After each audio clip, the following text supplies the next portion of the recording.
안녕하세요. 글쓰는 개연바입니다. 이번 시간에도 김선민 작가님과 함께 웹소설에 관한 이야기를 좀 나눠보려고 하는데요. 제가 이제 요즘에는 네네. 카카오에 접속을 좀 자주 해가지고 요즘에 좀 사람들이 좋아하는 작품 무엇이 있을까? 네네네. 어떤 작품을 좀 선호하실까? 이런 것도 좀 확인하곤 하거든요. 네네. 근데 그 작가님이 말씀하셨던 카테고리 범주 네네네. 밖에 있는 작품들도 요즘에 한두 개씩 조금 눈에 띄는데 어떤 거죠? 그 중에서도 안녕하세요 수의사님이라는 작품을 제가 보게 됐어요. 근데 생각보다 조회수가 높더라고요. 네네, 맞습니다. 300만이 좀 넘었던 네. 걸로 제가 아, 기억. 600만 넘었어요. 600만 넘었구나. 그래서 제가 마지막으로 봤을 때는 300만이 넘어서 사람들한테 좀 좋은 반응을 네네네. 이끌어내고 있네라고 생각을 그렇죠, 했고 그렇죠. 제가 몇 편을 읽어봤는데 굉장히 어그로가 없고 그다음에 굉장히 퓨어한 작품이더라고요. 네네네. 그래서 그러니까요. 이게 현대 판타지 직업물이면서 그렇죠. 판타지적인 요소가 좀 많이 들어가서 맞습니다. 내용을 잠깐 소개시켜드리면 네네네. 그 수의사분께서 이제 그 병원을 하시는데 오는 그 동물병원의 환자들 그러니까는 강아지나 그렇죠. 고양이 종류겠죠. 그렇죠, 그렇죠. 이런 친구들의 목소리를 좀 들을 수 있게 된 거예요. 그렇죠. 그래서 거의 명의로 거듭나서 이제 탄탄하게 운영을 해나가시는 네. 이제 그런 작품인데 딱 들어보시면 알겠지만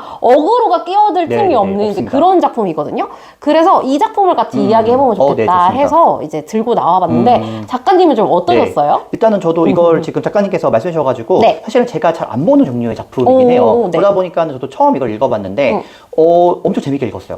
재밌게 그러셨구나. 읽고 신기했어요. 그러니까 왜냐면은 제가 주로 보는 작품들은 이제 아무래도 판타지 무협 쪽, 그다음에 네. 이렇게 뭐 대부분 싸우는 내용을 많이 보겠죠. 제가 네네네. 이제 쓰는 게 그쪽이다 보니까 네. 여기 말씀하신 것처럼 일단 어그로가 별로 없고 갈등이 거의 없더라고요. 맞아요, 네, 맞아요. 갈등이 거의 없어가지고 굉장히 거기 댓글을 제가 유심히 봤는데 네. 힐링된다라는 게 되게 많아요. 맞아요. 그래서 말씀하신 것처럼 이제 수의사분인데 수의사분이 이제 동물들이랑 대화할 수 있는 능력을 얻어가지고 맞아요. 강아지, 고양이랑 대화하는데 강아지, 고양이가 이제 말하는 말투나 이런 것들도 되게 다양하고 다채롭게 나와가지고 맞아요. 엄청 귀여워요. 네. 내용이. 그래서 내용을 1화부터 엄청 귀여운 내용으로 가득 차 있어가지고 아 이건 진짜 힐링된다 하면서 읽는데 네. 저 같은 사람들은 맨날 이제 사람 죽이고 싸우는 것만 쓰잖아요. 네, 맞아요. 그러니까 저희는 이제 갈등이 없으면은 갈등을 일부러 만들어서라도 이제 그 저기 서사를 구성해 나가는 건데 네네. 여기는 그런 게 없는데 어떻게 이게 200화 이상 가지? 라고 하는데 아 이제 기가 막히게 계속적으로 내용을 만드시더라고요. 맞아요. 그래서 여기는 약간 갈등이라기보다는 어떤 상황을 제시함으로써 네. 지금 이 고양이가 코가 막혀가지고 계속 이렇게 고름이 나오는데 이게 왜 이러는 건가? 딴 데 동물병원 갔더니 다 몰라가지고 이게 검사도 안 나온다. 근데 이 사람이 이제 수의사가 고양이랑 이제 얘기를 해가지고 그 문제점을 해결하는 거죠. 네, 이런 맞아요. 식으로 좀 어려운 상황들을 계속적으로 제시하면서 이게 에피소드를 만들어가는 약간 좀 시트콤에 가까운 그런 맞아요. 모습이었습니다. 네. 약간 에피소드별로 물론 다 그렇게 맞습니다. 구성이 되지만 에피소드별로 이렇게 회차가 진행이 되고 그래서 사실 앞에 회차를 조금 놓친다 네네. 할지라도 뒤에 회차를 보는 게 그렇죠. 그렇게까지 어렵지 어렵지 않았어요. 않은 그런 네. 느낌이었고 말씀하신 대로 읽으면서 내 마음이 깨끗해지는 것 같은 힐링이네요. TV 동물농장 네, 보는 것 네. 같은 이제 그런 맞습니다. 느낌이었는데 사실 제목도 전형적인 웹소설 타입은 좀 아닌 것 같다는 생각했거든요. 그렇죠. 근데 이게 저도 이제 처음에는 그렇게 생각했었거든요. 근데 이거를 잘 꼼꼼히 들여다보니까 네. 사실 이제 좀 이런 생각이 들었어요. 웹소설스러운 게 뭐지? 라는 어떤 그 정의에 대한 부분까지도 제가 좀 더 고민하게 된 거예요. 네네네. 근데 잘 생각해 보니까 이 작품이 처음에 저도 웹소설지 않다고 생각했는데 굉장히 웹소설스러울 수 있겠다는 생각이 좀 드는 거예요. 네. 왜냐하면 일단 전문가물이죠. 맞아요. 그러니까 직업물. 그렇죠. 수의사라고 하는 전문적인 직업인이 나와서 네. 어떻게 보면은 이제 그 직업인으로서의 활동을 하는 에피소드를 보여주기 때문에 우리가 흔히 말하는 일반적인 직업물과 다르잖아요. 의사물이나 뭐 검사물이나 변호사물과 같은 것과 같은 현상이 있는 거죠. 맞아요. 그리고 여기서 보면은 먼치킨이에요. 기본적으로 수의사가 동물하고 말할 수 있으면은 그 이상의 능력이 없잖아요. 그쵸. 최고죠, 그냥. 먼치킨물이에요. 네. 일단 기본적으로. 네. 그렇기 때문에 일단 기본적으로 우리가 웹소설에서 갖춰야 될 진입장벽을 낮추는 방식 요소는 다 갖춘 거예요. 그러다 보니까 이게 웹소설적인 어떤 요소들을 안 갖추다 보기가 어려워요. 네. 오히려. 그쵸. 그래서 훨씬 더 독자들이 쉽게 여기에 적응해가지고 읽으면서 좀 뭐랄까 편안한 마음으로 네. 읽을 수 있는 부분을 갖췄기 때문에 저는 이것도 웹소설스러운 굉장히 웹소설 트렌드에 맞는 작품이다라고 좀 보는 거죠. 그 안에서.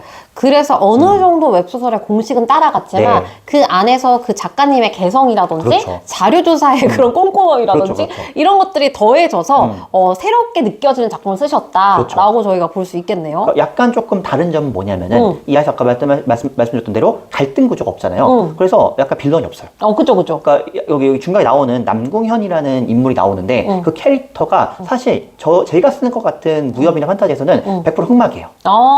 음모가 있어. 그러니까 거기서 캐릭터들이 계속 의심하잖아요. 이 사람이 왜 저러지? 근데 이 사람이 돈이 많은 건설사 대표인데 네.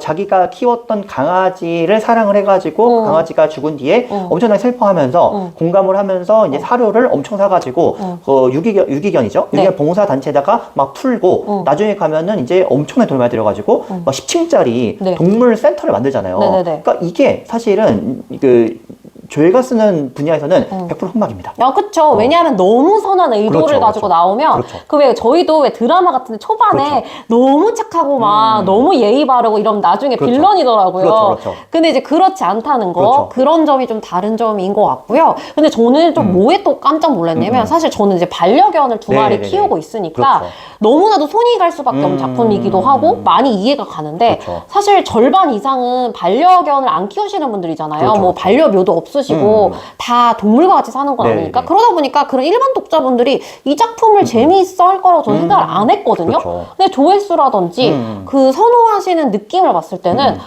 분명히 키우지 않으신 분들도 좋아하시는 것 같다는 네. 생각이 들었는데 좀 네. 어떠셨어요? 저도 그 입장에서 저도 보셨을 때? 강아지랑 고양이 안 키우거든요. 네. 근데 읽었을 때 되게 재밌었어요. 그러니까 왜 그런가 생각을 해봤더니 네. 일단은 우리가 웹소설이라고 하면 기본적으로 어떤 게 필수적으로 들어가야 되냐면은 판타지가 들어가야 되거든요. 네네네. 근데 제가 봤을 때 네. 반려견이나 반려묘의 말을 듣고 싶다라고 하는 거는 네. 기본적으로 이것을 키우시는 분들이 가지고 있는 판타지잖아요. 맞아요. 이렇게 엄청난 판타지고 그렇죠. 그거에 대해서 얼마까지 쓸 수 있냐 하면은 막 1,000만 원, 그렇죠. 2,000만 원 얘기하시는 분들 그렇죠, 저 그렇죠. 진짜 많이 왔어요. 그렇죠. 그러니까 약간 뭐랄까, 얘가 좀 뭔가 하고 싶은 말 있는 것 같은데 할 수가 없어. 네. 진짜 내가 얘 말 듣고 싶다. 네. 이런 판타지를 어떻게 보면은 여기는 충족시켜주는 거잖아요. 맞아요. 그런 판타지를 가지고서 쓰는 작품이었기 때문에 사실은 반려인들, 그런 강아지들 키우는 네. 그런 분들이 읽어도 재밌지만은 네. 그러지 않은 사람도 충분히 상상이 가고 네. 이거에 대해 가지고 먼치킨을 보는 듯한 이런 기본적인 소설 공식을 보고서 이해할 수 있기 때문에 훨씬 더 재미를 느낄 수 있다는 거죠. 네, 그래서 저희가 이제 엄청나게 극찬을 하고 있는 작품이기도 한데요. 저희가 이렇게 새로운 트렌디한 작품을 하나씩 발굴을 해서 저희가 좀 이렇게 분석을 해보고 또 여러분들의 추천을 드리고 싶어요. 그래서 앞으로도 계속해서 이런 작품들 제가 눈여겨보고 네. 있다가 하나씩 끄집어내서 같이 이야기해 보면서 독자분들, 그 다음에 시청자분들한테 전달해 드리도록 하겠습니다. 네. 그럼 저희 여기까지 분석하도록 하고요. 이렇게 귀한 발걸음 해주신 김선민 작가님께 다시 한번 감사 인사를 전하면서 김선민 작가님의 작품도 많이 기대해 주시고 사랑해 주시면 좋을 것 같습니다. 그럼 여러분 아시죠? 저희 구독, 좋아요, 알람 설정은 크리에이터한테 큰 도움이 되니까요. 부탁드리도록 하겠습니다. 그럼 다음번에 다시 만나요. 제발. 제발.